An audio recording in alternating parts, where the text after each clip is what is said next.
This week on the Wake and Bake podcast, Is cannabis being legalized? I used to get excited about it. I think what we're trying to do is stop the man from fucking us, really, is what we're trying to do in this podcast today. If this is now considered a medicine, doctors have zero excuse to not learn about the endocannabinoid system, to not learn about how cannabinoids can affect the body. If I'm doing this math, you're telling me that they're not doing this math? You're telling me there's not somebody going, oh shit, we lost Corinne Tobias. She was a real cash cow for us. You're like literally watching me have a live freak out right now. I didn't mean to bum you out, Andrea. I'm gonna like go cry into the couch and you're gonna write a really beautifully crafted response. When you were saying like, we're gonna leave on a funky note, I'm like, actually, I don't think we have to. Okay, I'm back. I'm back to like being excited. I think this is a reason, a cause to celebrate. And yeah, maybe we have switched positions a little bit.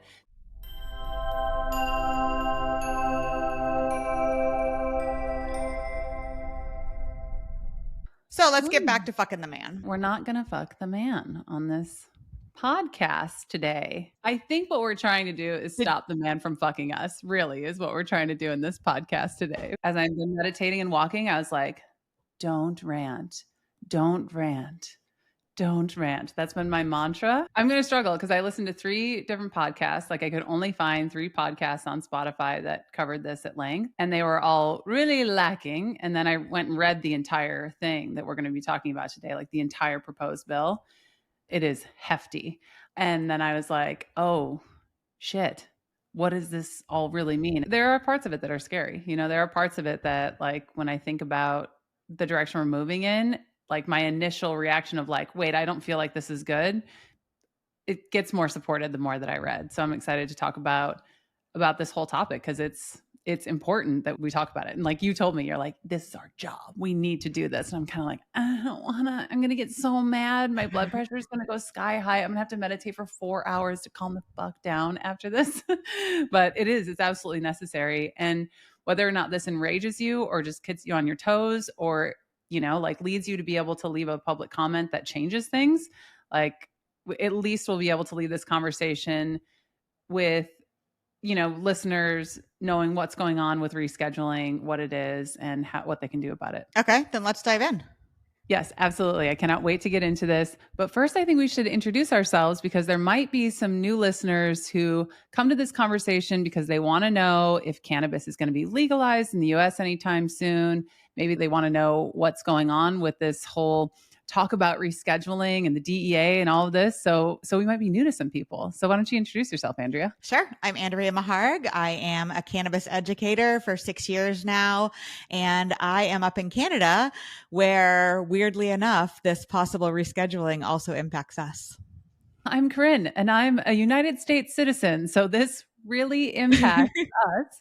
I've been writing and talking about cannabis for 12 years. I've been a cannabis patient for over 14 years, and we'll talk about that a little bit later.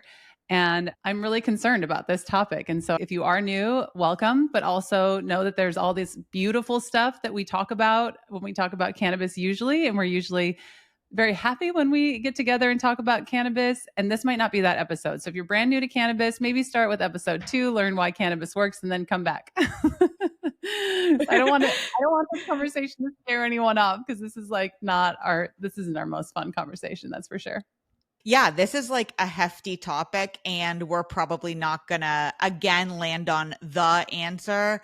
And we might actually leave this conversation feeling like not great about things. So like we're letting you know that off the top. And this is still so important. You still have to stick around. We still need to talk about why the potential rescheduling of cannabis is going to be impactful for so many people in so many different groups. And that is what we're talking about today is, will cannabis be rescheduled? And when I heard this news, like I think it was 6 weeks ago or so that we heard it. And I've heard this like 1 million times as a Canadian who's waiting for you guys to catch up that like, oh, the laws are changing on cannabis in the States. And I used to get excited about it. But over the years, it just feels like, you know, this is all talk. And this is the first time that things look like they're going to be changing down there with any kind of like actual momentum. Can we talk first about like what scheduling is? Yeah, let's talk about it. I do want to put the caveat there that we have done this so many times and it almost always correlates with an election cycle. As I was looking through this, it was like 2016 this happened, and so we are at one of those. It does appear that this is going to go through.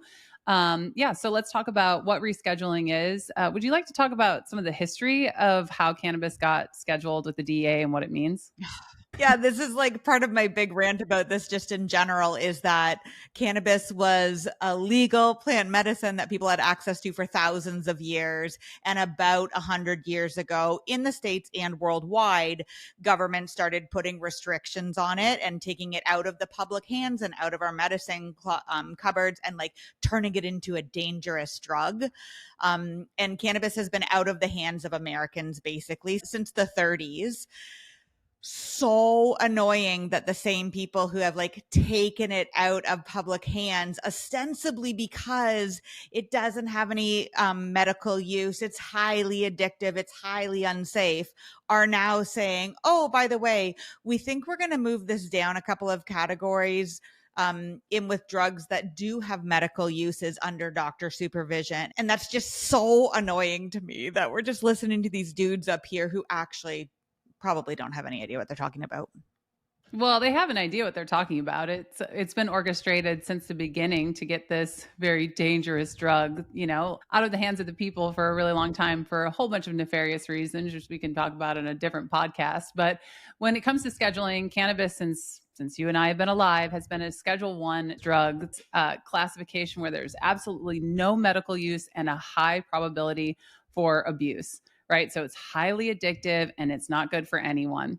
The proposed change is moving that to a Schedule 3, like you said, which is a pharmaceutical controlled substances category, which includes things like codeine, ketamine, anabolic steroids. Those are the ones that are really well known. And these are all doctor supervised, doctor prescribed drugs. So we're moving this plant medicine that obviously should have never been a Schedule 1 drug into Schedule 3. And I think what's interesting about this is that when I first heard it, and I know when so many of you first heard it, you were like, wait, why are we moving it to Schedule 3? Why can't we just decriminalize it, legalize it, deschedule cannabis, right? That was the first thing I said. I was like, well, if it's not descheduled, I don't want to talk about it. I don't care. And what was interesting in unwinding this is realizing that, again, those same people who pushed cannabis to be included as a very dangerous drug here, they also pushed to be included in these treaty organizations, the UN, their convention on narcotics 60 years ago to include cannabis. And the reason that we can't deschedule, the reason we can't legalize federally, in theory, is because we're trying to abide by that treaty. I'm pretty sure you guys in Canada are also on that treaty, though. So I'm a little bit like, is this just kind of a red herring or whatever? Like, we can't because of the treaties. We would love to, but we can't because of the treaties. But the UN's not coming for Canada. You don't see blue helmets invading you guys because you guys have legalized cannabis. So is that bogus? I think like that is something that's at play when they're thinking about like, hey, just descheduling because the US pushed for this legislation to go out worldwide, like for them to all of a sudden back right off and say, hey, something that we said was as dangerous as heroin, now we're cool with. So I think there is some of that, but I think that the reason that this is going from Schedule 1 to Schedule 3 is actually much darker and deeper than that. And you guys aren't really giving a shit what the rest of the world thinks about cannabis. I think that this has to do with big business. We're going to get into that, whether or not this is a move by big business, by big pharma, by corporate cannabis, who benefits by this. Before we get any further into the weeds here, if you are also so frustrated about the lack of education, please check out our Certified Cannabis Educator program at cannabiscoachinginstitute.com. The Certified Cannabis Educator program is now internationally accredited by the International Practitioners of Holistic Medicine.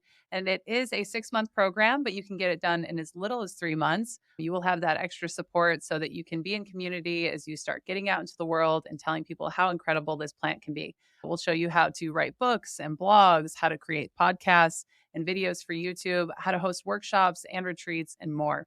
So if you know that you're feeling the call to work with this plant and make sure that people know how incredible it is, go to cannabiscoachinginstitute.com and we will see you there. All right, now let's get back into the weeds.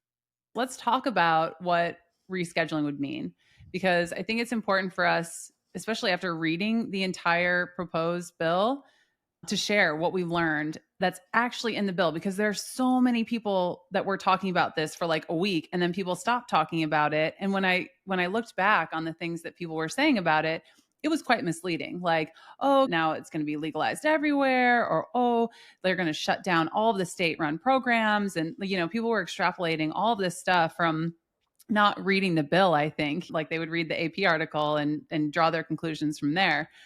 So I want to talk about what it actually means. So Andrea, from what you've learned about this bill so far, what would it do? What would it change? It would mean a bunch of different things would change. We don't have answers to all the questions, but here are some like main highlights. It would be accepted as a medicine with potential medical benefits, as opposed to this like scary drug that it's been classified as for so long. Importantly, for cannabis patients around the world, it would open up research in the United States about cannabis. And that is so important because although loads and loads of research has been done in the States on cannabis, most of the focus was what is wrong with this plant? How will it hurt us? How will it kill us? What are all the bad things that are going to happen with it? Whereas in other centers around the world, Canada, Spain, Israel, they've been doing research on the medical benefits of cannabis, but without the huge capacity, both financial wise and science wise, that you guys have in the States. You have those two things where you can really make a huge difference in worldwide cannabis knowledge now that researchers are not going to have such a hard time studying the plant. So for me, that's huge. Another big one is that healthcare practitioners will now be able to legally prescribe cannabis. Before, the daring doctors would do something called recommending cannabis, but they couldn't write it on their prescription pad. And I know this brings up, I know your alarm bells are going off like, it's turning into a prescription med. But in my opinion, if this is now considered a medicine, doctors have zero fucking excuse to not learn about the endocannabinoid system, to not learn about how cannabinoids can affect the body. If you're still a doctor in 2024, as this is being rescheduled, saying like, no, I'm not interested in learning about this, like, get a new doctor, people, like get a new doctor. Along those same lines, insurance companies might be able to cover it because it's a medicine. One of the big things is that cannabis businesses aren't going to be subject to these really harsh tax penalties that they have been for all these years. So, that's a really big win for big cannabis over there. Can I please? I've been so good, but I have some things to say about this because those are all good points. Wow, what a beautiful world you're painting here, where doctors are going to learn about cannabis and the endocannabinoid system. They're going to take the time to understand the most dynamic system in the human body. They're going to take the time to learn about the most dynamic plant medicine that exists on all of planet Earth. And cannabis companies and little mom and pop dispensaries will have a fair playing ground because they won't have to take on this unfair tax burden that can be up to 70%. I love this world that you're painting. However, I just want to pause really quick and remind you that they are classifying cannabis as a pharmaceutical, which means that a lot of these changes, if not all of them, will only apply to FDA approved drugs, right? This only applies if it is FDA approved. All Schedule 3 drugs go through an FDA approval process, which takes a very long time. I looked up the little chart of how to get a Schedule 3 drug approved by the FDA. Yeah. They have a nice little infographic. And it's like, you apply, then you do the animal studies, then you do the longer application, then you have 3 different tiers of human clinical trials that you have to go through. And then you go through another part of the process, right? This is a super long, very intensive process that will likely result in very expensive drugs like Marinol. We already know about that. It's already passed this process. It is, anywhere from $200 to $800 a month. It has these side effects that cannabis doesn't have, which can include creating seizures and seizure-like symptoms. When we're talking about all of these implications, even the tax one, is that going to apply for companies that have FDA-approved products? We are putting this in a category that has to be approved by the FDA. The FDA It's an interesting entity. And historically, at least in the past 20 years, it has been run by someone. The commissioner of the FDA has historically been someone who had deep ties to the pharmaceutical industry, right? Right now, our really cute commissioner, he's so cute. He wears bow ties and he reminds me of Rick Steves. And I was like, oh, maybe this guy's a chill dude. And then I started going down the rabbit hole. And even Democrats in our country, the same party that put him into his spot there as commissioner, said they really weren't sure if they wanted to because of his ties to the pharmaceutical industry and its potential hand in the opioid crisis. We're putting this on his desk. And granted, we might have a changing of the guard and all those things, but the last chairman of the FDA ties to Pfizer. And the FDA is over 50% funded by the pharmaceutical industry in the form of user fees. So these fees that they charge when they're applying for these types of drugs and going through this process of getting their drugs approved, they pay into the FDA, and over half of the FDA's budget is now coming from big pharma. My concern is that some of these good things that we're talking about here and that we'll talk about might only apply to FDA approved drugs. I just wanted listeners to know that, because as we continue to go through this and some of the concerns that you've had that you've sent into us as listeners, and some of the concerns that we have and things that we want to add into the public comment, that's one thing. That's like one lens that I want us to be able to look through is this going to have to be FDA approved from now on, every cannabis product? You're like literally watching me have a live freak out right now. You and I have talked about this so many times in the past little bit, and I don't think I fully understood that doctors recommending, insurance companies covering, being able to show up on federal property with your medicine, all of these things. I don't think I fully went down the path far enough to realize you have been right this whole time. It's not cannabis, the plant, that's moving from Schedule 1 to Schedule 3. The stuff that's going to be in Schedule 3 is going to be isolated molecules, pharmaceutical creations. And we know from many, many, many studies that when people take cannabis as a whole plant, that it works so much more efficaciously. It's like night and day between isolates and whole plant. These aren't the same things anymore, right? Oh God, I'm actually freaking out, CT. Okay, well, let's talk about it, because Wow. I agree. I've been freaking out for weeks, and I'm now more chill, right? I've been doing my I'm not going to rant mantra, but I do want to make sure that we think about it through that lens, because we are talking about different things, and in the bill itself, it says that we're talking about different things, that we're not talking about flower that you smoke. That has been fascinating to me, that it's much more likely going to be concentrates and plant-derived medicines. So you're not going to get a doctor who's like, hey, you should smoke some Alaskan Thunderfuck. And that's fine. I think that's fine. And I don't think it would be ideal to have doctors out there being like, hey, here's a vape pen and here's, smoke this flower. And, like the same things that we have with bud tenders. I think there is a path forward where we're evolving and where these two things are coming together, but this doesn't seem like that path forward for me. So again, I just wanted you to keep that in mind, that when we're talking about this, it does require FDA approval. And well, theoretically, everything is theoretical. I think that's just necessary that we have that foundation of understanding that they're classifying cannabis as a pharmaceutical. The thing that has been exciting me so much is the possibility of US researchers getting their hands on this plant. But if they're getting their hands on this plant so that they can isolate a new cannabinoid and turn it into a pharmaceutical medicine, we're not actually going to be learning more about what the plant does in our bodies. Hang on a second, because if you think of the research that we have already, we've been able to say go to Cannabis, and there were companies that wanted to create products that were funding this research, and that's available to us. And we wouldn't know about things like CBG and CBD largely otherwise. You're right. A lot of what we know about CBD, for example, is because of Epidiolex. I'm just grappling with the fact of moving full force down a pharma lane of cannabis rather than still including the whole plant, how most people would prefer to consume it. You know this about me, the listeners don't, but I'm very Pollyanna, right? I'm always like, let's put a nice spin on things and la-di-da. I will still come out of this conversation and try to have a silver lining because that's who I am as a person.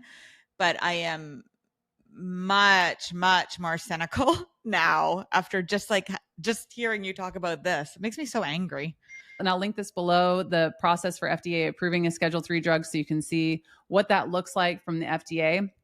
Is each ratio going to go through that entire process, each tincture formulation? That's going to make things so much more expensive. And when I think about what a nightmare that is to lose some incredible products, when I think about Dr. Bonnie Goldstein and the products that she recommends and those things going away for kids with epilepsy and childhood cancer and autism and, like the lack of availability and we'll have to wait and see if there's a product that's going to be available to help these kids without unnecessary side effects, that is concerning to me for sure. But look, this whole structure, when we think about it and the way they're doing things, makes sense because the FDA and pharma, they're going to lose if the legalization process that's currently gripping our nation and going state by state and that's creating these new industries and creating medicine that ostensibly helps people, right? You can look at the literature and you look at what people say about how cannabis is helping them. And you'll see that, if that continues, they're in trouble, right? Because I want to use a real life example on how much money they lose when a person with a chronic condition like me, I'm going to use myself as a real life example because it was easy for me to do the math on this one. When I exited the medical industry, right, which I was in for about 6-7 years with different chronic conditions, specifically chronic pain and then other related things. And I was sick all the time. And I kept going back to the doctor and they kept doing all sorts of things like giving me 3 months of antibiotics and opiates and anti-inflammatories, antidepressants, Ritalin, Adderall, I can keep going on. They just kind of kept adding to it because every time I'd come back in, I go, well, now I feel weird in this way. And they're like, here's another one, right? It's a classic story, tale as old as time. And when I started looking into this, like the cost, I was thinking about the cost the insurance companies had to have been paying, right? Because I was under my parents' insurance. I was relatively young. What I found out was that the average is $8,000 extra a year for someone with a chronic pain condition. So $8,000 a year. And when I switched to plants, fungi, lifestyle, spirituality, self-care, right? I did the math and they, in the 14 years that I've been doing that, have lost $114,000 from just me, from just little me. And then I did the math on how much it costs me to use cannabis the way that I use it, which is now with FICO. Shout out to Skagit Organics and their amazing FICO, which is about $60 a month. In that same 15 years, I would spend $8,000. That's a huge difference in cost. Yeah. And they are losing, when cannabis is legalized medically or otherwise in places, we know that opiates go down. We know that alcohol loses. We know that everything else loses when cannabis enters the scene. And that's without people even really knowing how to use it well, right? Like it took me years to figure out how to use it well and to do it in a way where it continually makes me feel better. Like I feel better year over year when I look back. And pharmaceuticals, I haven't heard of a story, but I don't believe that pharmaceuticals do that. They don't make you feel better and better and better over time. And so, yeah, that's a big loss. I see why they would structure it in this particular way. Yeah. And when you're talking about all these alcohol, drug use going down in states when they legalize, that's because people are smoking the plant, they're eating the plant, they're putting the plant on their body. It's not because they're popping a CBN isolate pill at night. They're using the whole plant. Most of the time. I mean, sometimes the people who are doing it and doing it well, but like, think about it. Again, if I'm doing this math, you're telling me that they're not doing this math. You're telling me there's not somebody going, oh shit, we lost Corinne Tobias. She was a real cash cow for us. Fuck, what is she using instead? Magic mushrooms and cannabis? Uh-oh. Better put a lockdown on this. I don't mean to be so flippant about it, but in so many ways, I'm like, I don't want it to come across like this is a conspiracy against patients. But when I think about what this means for patients and access and actual real information and education, this doesn't do what I think so many people think it's going to do. And we'll talk about later about people being like, well, it'll make the stigma better. Like, I disagree with that. I think it's just, we're going along this line where we're separating whole plant medicine and pharmaceuticals. And doctors are going to learn about that pharmaceutical from a pharmaceutical rep. You think most doctors are going to go deeper than that? No, the awesome doctors who are already awesome and curious, they've had access to this information. They've learned about it. They've like incorporated it. Yes, there will be more of those, but there were going to be more of those anyway. Do you know what I mean? Like, to me, it's so frustrating that this became the focus of this administration instead of the UN treaty. Because if we would have changed that, then we could, really make effective change here that doesn't make cannabis a pharmaceutical. I think for me, it comes back to like where we were at the top, that over the years, we've heard many times, like something's going to happen with the US government and cannabis. And this just in my 6 years, but one of my passions in the cannabis space is learning about the history of this plant. And if you look at cannabis activists over the years, we have had many times where we're like, woohoo, we're winning. And then it turns out that we're not. And this for me for a long time felt like, woohoo, we're winning. We're getting closer. The stigma is going to be reduced, etc. And it now really feels like we're talking again about two totally different things. Yeah, we are. We are absolutely talking about two totally different things. I didn't mean to bum you out, Andrea. I really didn't. Let me put my Pollyanna hat back on then. Okay. So when we originally decided that we were going to do this podcast, I reached out to the Cannabis Coaching Institute list and I said, hey, Corinne and I are going to talk about this. I'm on the fence. She is not. What do you think about it?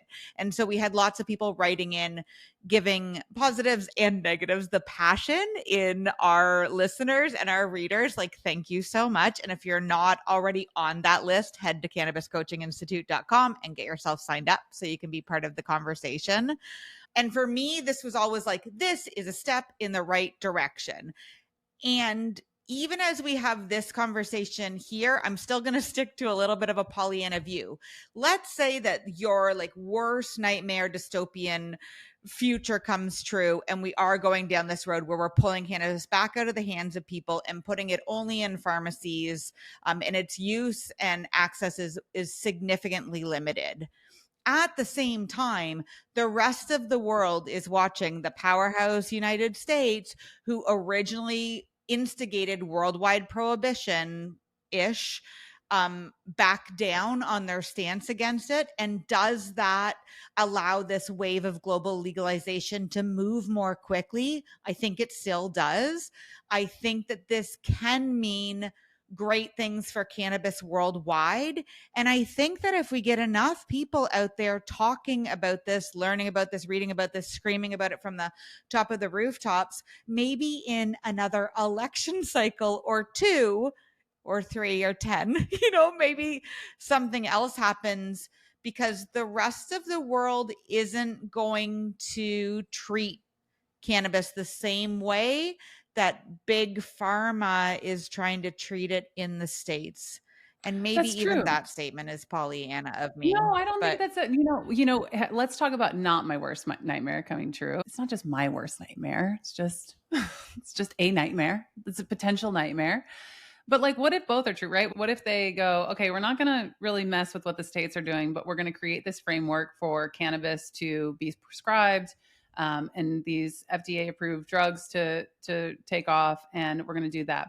Well, really, that is creating more access to cannabinoids and to cannabinoid based therapy. If you think about it that way, I know from now 12 years of experience of making medicine, of learning about it, sharing it with others, that there are a subset of people who, no matter what I say or what we do, are not going to listen to me when it comes to cannabis and using cannabis as medicine. I know that. But would they listen to their doctor? Would they take an FDA tested single molecule thing that makes them feel better? Yeah, of course they would. And so that could create a way for people to supplement their endocannabinoid system using these things without having to go into alternative medicine. I know you don't have to make that face. There are some people who want to choose that, who believe in the way that Western medicine approaches things for conditions, right? And that really have a hard time thinking that this plant that's been villainized and stigmatized for so long could benefit them in a way. And they're definitely not going to listen to me like barefoot making stuff in my kitchen, like, hey, everybody, like, let's take more CBD. Like they're just people who only listen to their doctors when it comes to this kind of stuff. And I think honoring both paths would be amazing. Again, my fear is that one path will begin to override and strong arm the other path. But what if instead of a nightmare, there is a Pollyanna, like, hey, everyone has different options to access this plant in the way that they want to. And when you're talking about the FDA, at least it is regulated. And you're not going to get something with heavy metals and all of these things that we contend with in the cannabis industry that are actual problems. And so when you were like, we're going to end at a place where you kind of feel icky about it, I'm like, well, let's manifest something else. Like, let's talk about different ways to navigate this issue. Like, when we first started doing this, the thing that popped into my head was like, well, if we're going to reclassify things, let's reclassify sugar. Like, remember when I started going on this thing and I was like, if we're in our reclassification era, like liquid sugar kills just as many people as cocaine in the United States every year, right? There's data. You guys go look it up. Maybe I'll put a link below if I remember to do it. It has no medical use. It's intoxicating. It's incredibly addictive. So if this is about consumer protection and if this is about public health, like, let's go. Let's reclassify sugar. That should be a Schedule 1. And it was a little tongue in cheek, but the more I kind of think about this issue, I am thinking about like what kinds of conversations this might trigger if it passes, if it actually goes through, what people will talk about. How are we going to start looking at these compounds differently? How are we going to look at addiction differently? Like maybe it does open up a conversation that goes a little bit deeper than this. And maybe it's forced us all to really take a good hard look at where this is all going and where it is. Because we've been kind of complacent here in the US and just letting shit like Delta 8 fly for so long. It's like maybe this is now time to start looking at things a little more critically and to be making some decisions about how we're going to protect consumers and patients. And you made a really good point about people are going to have access to cannabinoids if it's through their doctor, if it's through a pharmaceutical, and those will help with many conditions. Like maybe people are going to be able to feel better with the power of the plant removed, like a step away or something. My hope is that like people start taking it and then they become open to like, oh, this works for me, and now I've heard that this other thing that I can grow in my backyard works and I'm not so scared of it anymore. And that is the concern for me, is where this lands for incarceration, expungement, home grows, and patient access and education.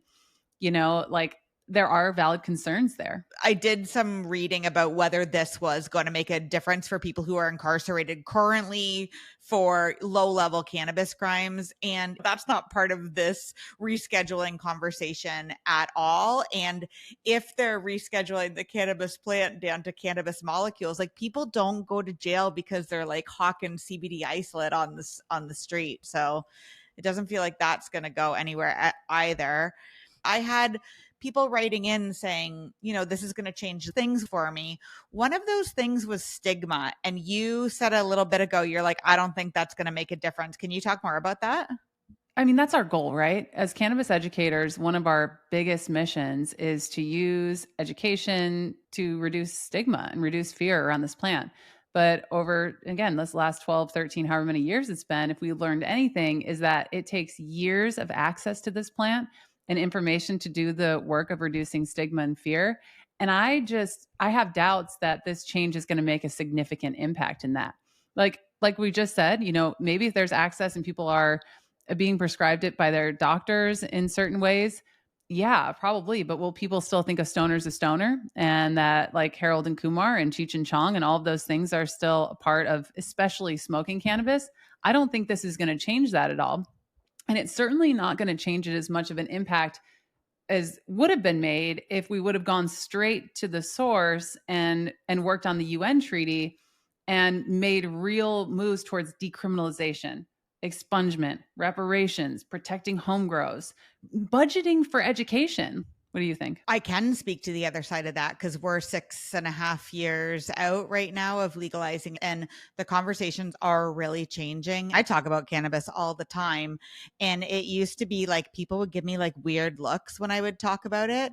And now when I'm being hesitant about it sometimes, or like not being my full shouting from the rooftop self, other people are stepping in and saying, but cannabis is like not harmful at all. It's a really great medicine. It helps me sleep. My mom's trying it. The conversation is really shifting around people who don't choose to consume it, maybe never will, don't have an interest in it, but still are seeing it as a medicine or even just as a fun way to relax on a Friday night without some of the downfalls of alcohol.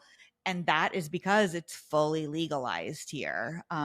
So I think that is gonna need to happen for a big sea change in the States to happen as well with stigma.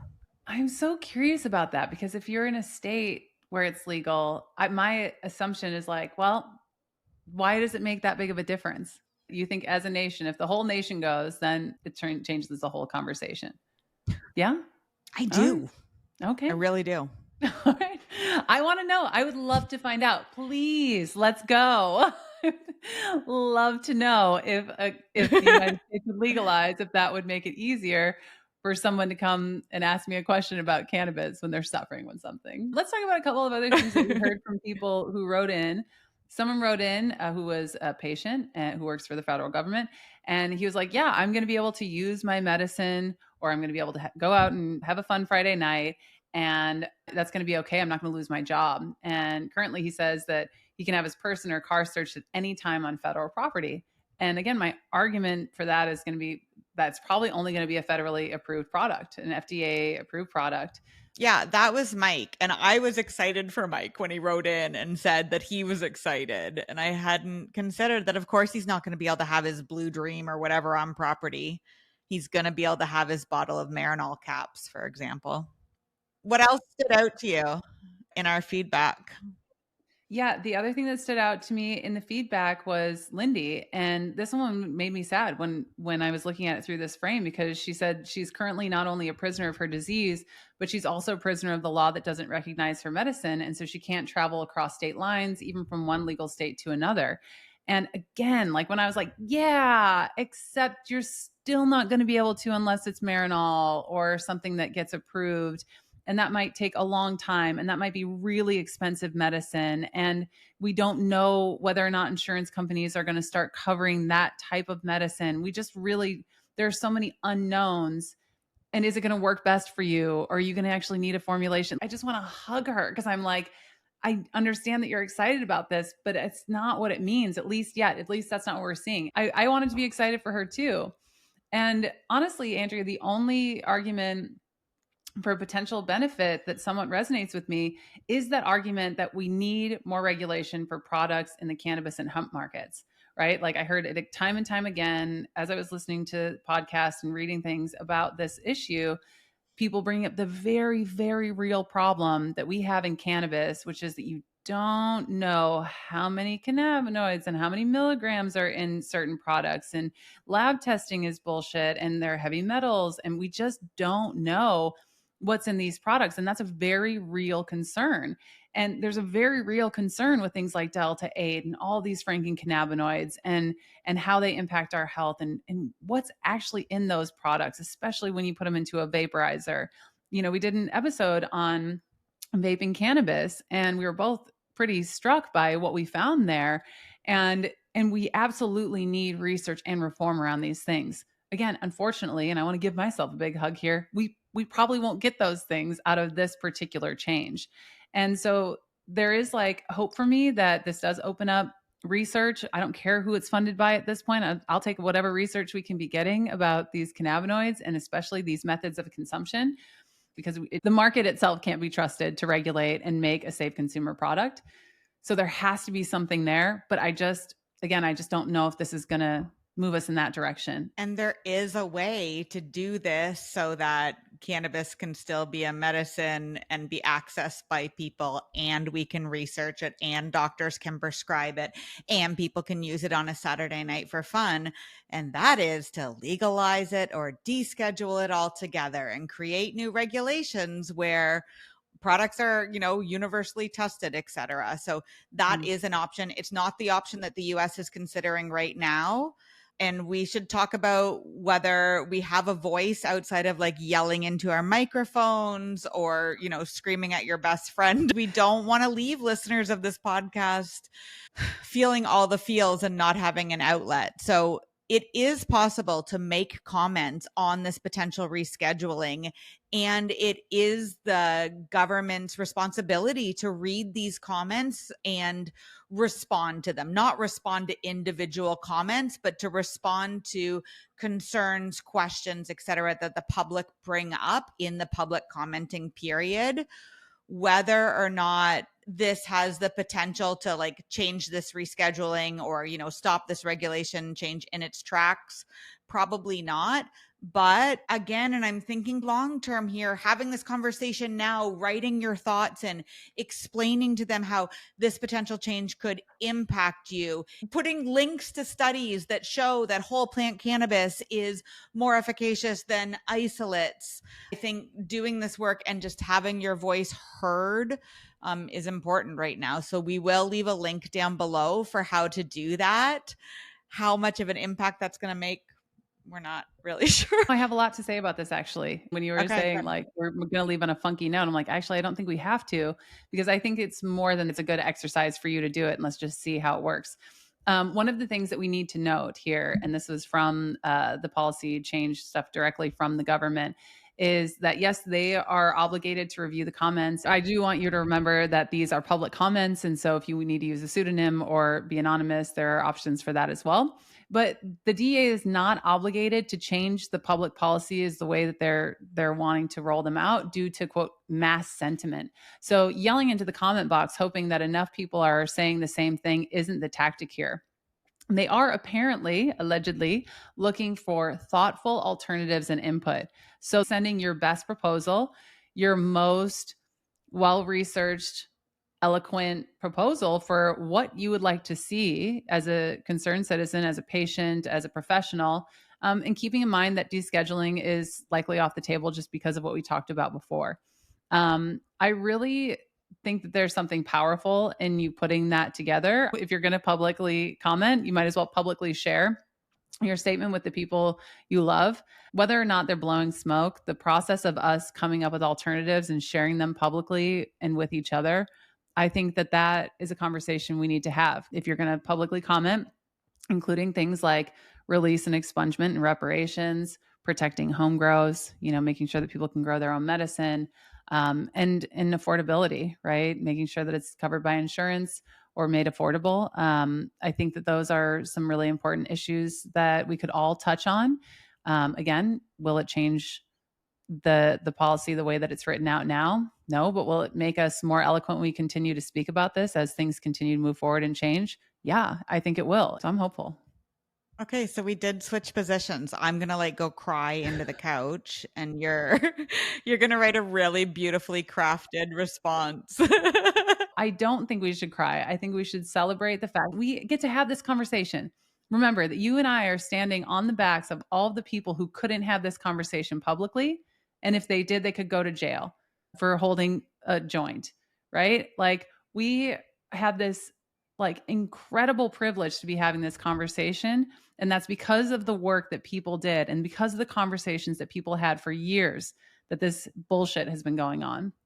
And so I think this is a reason, a cause to celebrate. And yeah, maybe we have switched positions a little bit because I'm not celebrating this move to Schedule 3, but I am celebrating the fact that we can comment and that we do have access and we can continue to fight for this plant and the people it helps most. Like if people wouldn't have done that before, we wouldn't know what we know now about how incredible this plant is, which like that has taken us years to uncover for ourselves. It's going to take years for the public to catch up. And it's already happening faster than I ever imagined it would. I'm only 38. Like, I really didn't think that this plant would be legal until I died. Okay, I'm back. I'm back to like being excited with the power that we have as educators, as people who are really passionate about this plant. We haven't even mentioned the Cannabis Coaching Institute yet, but this is what we do over there is train people so that they're super well educated and they know how to speak with the public about this. So if you're listening to this and you're like, yes, like let's talk more about cannabis, you are probably already one of us, and you should check out cannabiscoachinginstitute.com because this conversation needs to continue to happen. I know you were really bummed out, but I also want to say to dear listeners, it's usually not a bummer. It's usually pretty magical, the stuff that you get to share with people. And so this isn't a good introduction to what becoming a certified cannabis educator is all about. You can write blogs, you can post recipes, you can have fun with it. You can also tackle some serious subjects and be able to go toe to toe with other people who have different views with you and respectfully explore those views, and I think that that's that's also pretty fun, honestly. All right, everybody, thank you so much for listening. We really appreciate you so much. Please let us know what you think, what came up for you during this podcast. Send us any thoughts or comments you have either below, wherever you're listening to it or watching it, or email us at support@wakeandbake.co. We love hearing from you, and we are so grateful that we got to be here with you today. See you next time.